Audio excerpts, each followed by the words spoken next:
ಇಂದಿನಿಂದ SIR ಪ್ರಕ್ರಿಯೆ ಆರಂಭ ಆಗಿದೆ. ಏನೆಲ್ಲ ನಿಯಮಗಳನ್ನ ಮತದಾರರು ಫಾಲೋ ಮಾಡಬೇಕು ಅಂತ ಖುದ್ದು ನಮ್ಮೊಟ್ಟಿಗೆ ಮಾತನಾಡಲಿಕ್ಕೆ ಚುನಾವಣಾ ಮುಖ್ಯ ಅಧಿಕಾರಿಗಳಾದಂತ ಅನ್ಬು ಕುಮಾರ್ ಅವರಿದ್ದಾರೆ. ಅವ್ರನ್ನೇ ಮಾತಾಡ್ಸ್ತಾ ಹೋಗೋಣ. ಪ್ರಕ್ರಿಯೆ ಆರಂಭ ಆಗಿದೆ ಸರ್, ಮತದಾರರಿಗೆ ಏನ್ ಹೇಳ್ತೀರಾ? ನಾನು ಎಲ್ಲ ಕರ್ನಾಟಕದ ಮತದಾರರಿಗೆ ಪ್ರೀತಿಯಿಂದ ವಿನಂತಿ ಮಾಡಿಕೊಳ್ತೀನಿ. ಇವತ್ತಿನಿಂದ ಪ್ರತಿಯೊಂದು ಮನೆಗೆ ನಮ್ಮ BLOಗಳು ಬಂದು ಎನ್ಯುಮರೇಷನ್ ಫಾರ್ಮ್ನ ವಿತರಣೆ ಮಾಡ್ತಾರೆ.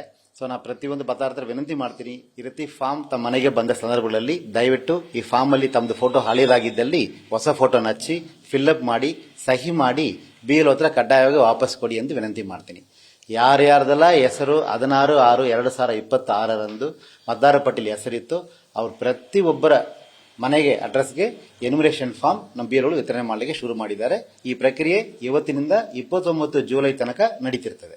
ಸರ್, ಒಂದೊಮ್ಮೆ BLOಗಳು ಮನೆಗೆ ಭೇಟಿ ನೀಡಿದಾಗ ಮಿಸ್ ಆದ್ರೆ ಯಾವ ರೀತಿ ಕ್ರಮಕ್ಕೆ ಮುಂದಾಗುತ್ತೆ ಅಥವಾ ಮಾಹಿತಿ ನೀಡೋದಾದ್ರೆ ಆನ್ಲೈನ್ ಮುಖಾಂತರವಾಗಿ ಹೆಂಗ್ ಅಪ್ಲೈ ಮಾಡೋದು? ಯಾವ್ಯಾವ ಮನೆಯಲ್ಲಿ ಮತದಾರರು ಇದ್ದಾರೋ ಅವ್ರಿಗೆ ಫಾರ್ಮ್ ಅನ್ನ ವಿತರಣೆ ಮಾಡಿಬಿಟ್ಟು ಅವ್ರ ಮನೆ ಮುಂದೆ ಪರ್ಪಲ್ ಕಲರ್ ಸ್ಟಿಕ್ಕರ್ ನ ಹಚ್ಚಿಸ್ತಾರೆ. ಮತ್ತು ಯಾವ್ಯಾವ್ದು ಮನೆ ಲಾಕ್ ಆಗಿದೆ ಮತದಾರರು ಇಲ್ಲ ಮನೆಯಲ್ಲಿ ಆ ಸಂದರ್ಭಗಳಲ್ಲಿ ಆ ರೆಡ್ ಕಲರ್ ಸ್ಟಿಕ್ಕರ್ ನ ಹಚ್ಚಿಸ್ತಾರೆ. ಮತ್ತು ಆ ಮನೆಗೆ 3 ಸಾರಿ ವಿಸಿಟ್ ಮಾಡಬೇಕು BLO ಒಂದು ನಿಯಮಗಳು ನಾವು ಈಗಾಗಲೇ ಹೇಳಿದೀವಿ.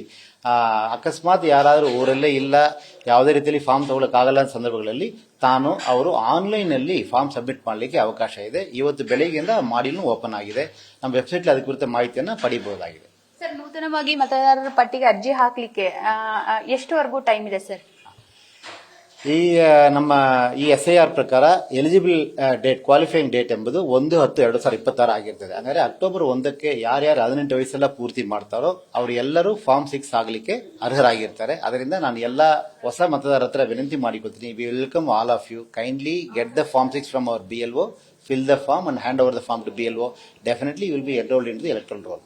ಸರ್, ಅರ್ಜಿಯನ್ನ ಸಲ್ಲಿಕೆ ಇದು BLOಗಳ ಮನೆಗೆ ಭೇಟಿ ನೀಡಿ ಅರ್ಜಿ ಸಲ್ಲಿಕೆ ಆದ್ರೂ ಕೊನೆ ಹಂತದಲ್ಲಿ ಮತದಾರರ ಕರಡು ಪಟ್ಟಿಯಲ್ಲಿ ನೇಮ್ ಮಿಸ್ ಆಗಿದ್ರೆ ಏನ್ ಮಾಡಬಹುದು ಸರ್? ಆ ಹಂತದಲ್ಲಿ ಯಾರ್ಯಾರು ಎನ್ಯುಮರೇಷನ್ ಫಾರ್ಮ್ ಫಿಲ್ ಮಾಡಿ ಸೈನ್ ಮಾಡಿ BLO ಹತ್ರ ವಾಪಸ್ ಕೊಡ್ತಾರೆ ಅವ್ರದ್ದು ಎಲ್ಲರದ ಹೆಸರು ಡ್ರಾಫ್ಟ್ ರೋಲ್ ಇದ್ದೇ ಇರ್ತದೆ.